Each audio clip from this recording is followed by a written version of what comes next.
Although China and Africa are geographically distant, they are very close on the international stage. After the founding of the People's Republic of China, China maintained good relations with most African countries. In 1971, when China sought to regain its seat in the United Nations, it faced considerable resistance.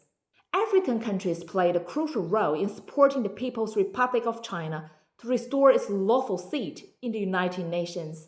This support was instrumental in the adoption of United Nations General Assembly Resolution 2758, which recognized the PRC as the only legitimate representative of China to the United Nations, and effectively expelled the representatives of the Republic of China from the organization.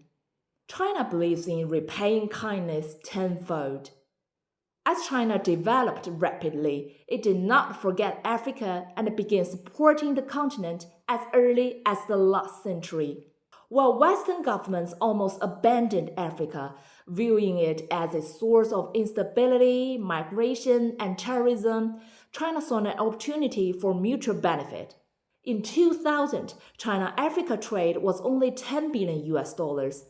Last year, two-way trade between China and Africa reached $282.1 billion. China and Africa have strong complementary strengths in production capacity, and Africa's development potential presents a vast market. China has the capital, capacity, and technology, while Africa, starting its industrialization, needs funding, employment, and to move beyond an economy reliant solely on resource extraction. Africa is rich in resources like oil, manganese, and copper, but these resources have long been underdeveloped and exploited at low prices by Western countries. China can engage in more equitable transactions. China-Africa Corporation has effectively promoted development and employment in Africa.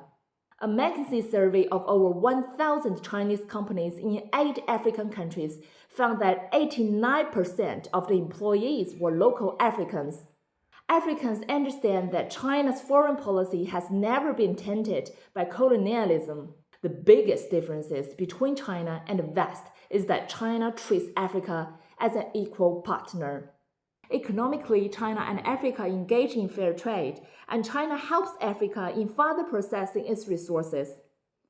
China also uses these resources for reprocessing, like refining Nigerian oil into diesel and gasoline, which is then re-imported into Nigeria, extending and perfecting the industrial chain. China doesn't just bring Made in China to Africa, but also helps foster Made in Africa, assisting in turning raw materials into finished products that can be sold in European and American markets. As the saying goes, give a man a fish and you feed him for a day. Teach a man to fish and you feed him for a lifetime. China has been assisting Africa in many areas. Unlike the West, China is not domineering. It doesn't demand that its enemies must also be their enemies, nor does it require allies to join its territorial disputes. A candle loses nothing by lighting another candle, but instead makes the world brighter.